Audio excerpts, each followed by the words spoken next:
Shalom, salam sejahtera, rekan-rekan sahabat Bina Muda.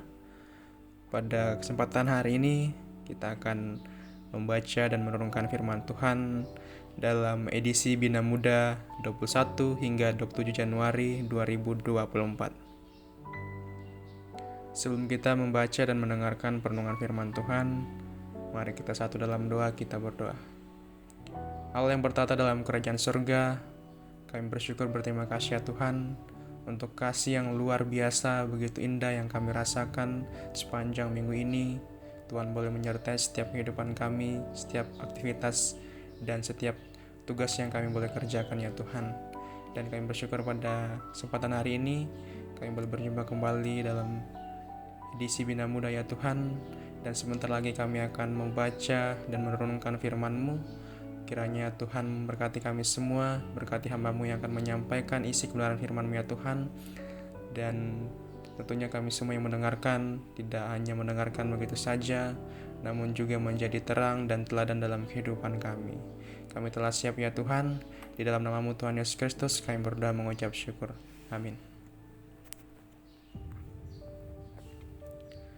Sahabat Bina Muda, pembacaan kita pada edisi hari ini terambil dalam kitab Yunus pasal 3 ayat pertama hingga yang ke-10. Di bawah perikop pertobatan Niniwe. Datanglah firman Tuhan kepada Yunus untuk kedua kalinya demikian. Bangunlah, pergilah ke Niniwe, kota yang besar itu, dan sampaikanlah kepadanya seruan yang kufirmankan kepadamu. Bersiaplah Yunus, lalu pergi ke Niniwe sesuai dengan firman Allah. Niniwe adalah sebuah kota yang mengagumkan besarnya, 3 hari perjalanan luasnya. Mulailah Yunus masuk ke dalam kota itu sehari perjalanan jauhnya, lalu berseru, 40 hari lagi, maka Niniwe akan ditunggang balikan. Orang Niniwe percaya kepada Allah, lalu mereka mengumumkan puasa dan mereka, baik orang dewasa maupun anak-anak, mengenakan kain kabung. Setelah sampai kabar itu kepada raja kota Niniwe, turunlah ia dari singgasananya, ditanggalkannya jubahnya, diselubungkannya kain kabung, lalu duduklah ia di abu. Lalu atas perintah raja dan para pembesarnya orang memaklumkan dan mengatakan di Niniwe demikian. Manusia dan ternak, lembu sapi dan kambing domba tidak boleh makan apa-apa, tidak boleh makan rumput dan tidak boleh minum air. Haruslah semuanya, manusia dan ternak, berselubung kain kabung dan berseru dengan keras kepada Allah, serta haruslah masing-masing berbalik dari tingkah lakunya yang jahat dan dari kekerasan yang dilakukannya. Siapa tahu, mungkin Allah akan berbalik dan menyesal serta berpaling dari murkanya yang bernyala-nyala itu, sehingga kita tidak binasa. Ketika Allah melihat perbuatan mereka itu, yakni bagaimana mereka berbalik dari tingkah lakunya yang jahat, maka menyesallah Allah karena malapetaka yang telah dirancangkannya terhadap mereka, dan ia pun tidak jadi melakukannya. Demikian pembacaan kita. Ya, sahabat Bina Muda sekalian yang sama-sama dikasihi oleh Tuhan Yesus Kristus, pada pembacaan kita di Yunus pasal 3 1-10 bercerita tentang perjalanan Yunus yang difirmankan Tuhan kepadanya untuk seruan pertobatan. Dalam edisi tanggal 21 hingga tanggal 27 Januari 2024 ini diberi tema Great Sinner and Great Savior. Kalian bahasa Torana nakua Tomado sapua napasali rampa. Ya, Great Sinner and Great Savior ini dalam bahasa Indonesianya itu adalah pendosa yang besar dan penyelamat yang hebat. Pendosa yang besar dan penyelamat yang hebat. Ya, sahabat Bina Muda, John Newton mengubah lagu Kidung Jumat 40 yang ajaib benar anugerah di penghujung hidupnya sudah banyak kehilangan ingatan. Ya, siapa yang tidak tahu ya dengan lagu ini? Ajaib benar anugerah. Ajaib benar anugerah. Ya, seperti itu lagunya ya. Akan tetapi, ia mengatakan bahwa my memory is nearly gone. But I remember two things, that I am a good sinner and that Christ is a great Savior. Dalam artinya, ingatanku sudah mulai menghilang, tetapi saya selalu mengingat dua hal, yaitu bahwa aku adalah seorang pendosa besar dan bahwa Kristus adalah penyelamat agung. Ya, sahabat rekan-rekan Bina Muda yang sama-sama dikasihi oleh Tuhan Yesus Kristus, bacaan hari ini mengungkapkan kisah para pendosa besar yang berada di dalam tangan Allah yang pemurah.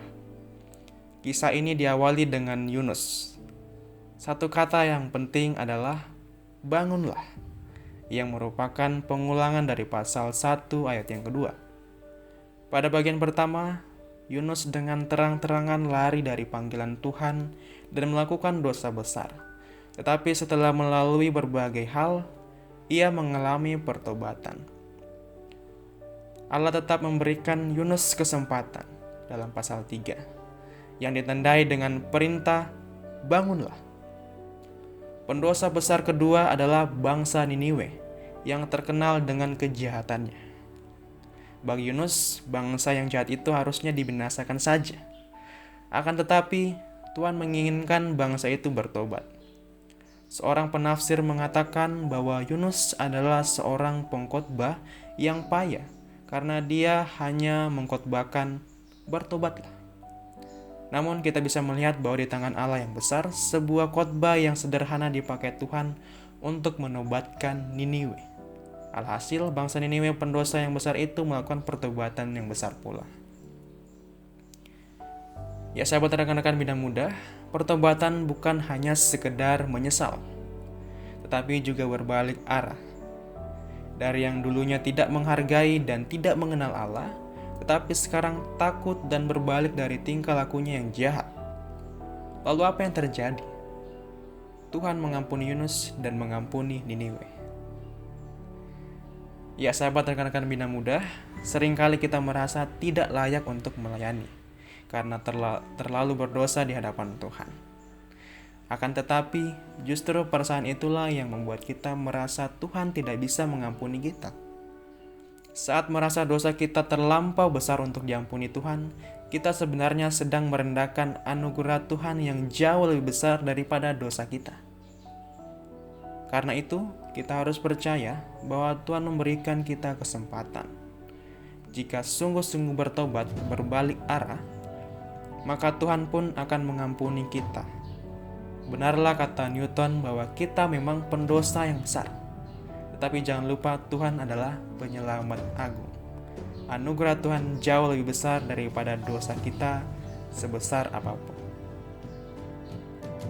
Amin. Perenungan firman Tuhan kiranya senantiasa menguatkan kita dalam menjalani kehidupan kita sepanjang minggu ini. Sebelum kita melaksanakan aktivitas kita kembali, mari kita satu dalam doa, kita berdoa. Segala puji dan syukur dan hormat kami sembahkan semuanya ke dalam tangan pengasihan Tuhan. Kami bersyukur berterima kasih ya Tuhan untuk kesempatan yang indah boleh Tuhan karuniakan bagi kami, sehingga pada hari ini kami boleh mendengarkan perenungan firman-Mu ya Tuhan dalam edisi Bina Muda di tanggal 21 hingga tanggal 27 Januari 2024. Kiranya melalui firman Tuhan yang boleh kami dengarkan senantiasa memberkati kehidupan kami, menguatkan kami, dan tentunya juga kami menjadi orang-orang yang betul-betul bertobat ya Tuhan sesuai dengan firman yang telah tersampaikan bagi kami. Mari jadikan kami sebagai pemuda-pemudi yang senantiasa taat dan tentunya senantiasa berserah diri hanya kepada Tuhan. Ya Tuhan, kehidupan kami selanjutnya kami serahkan semua ke dalam tangan pengasihan Tuhan. Terima kasih untuk firman yang boleh kami dengarkan bersama. Kami serahkan semua ke dalam tangan pengasihan Tuhan. Di dalam nama Tuhan Yesus Kristus kami berdoa dan mengucap syukur. Amin. Baik rekan-rekan, sahabat Bina Muda, demikianlah perenungan edisi Bina Muda tanggal 21 hingga tanggal 27 Januari 2024. Kiranya Tuhan Yesus senantiasa memberkati kita. Shalom.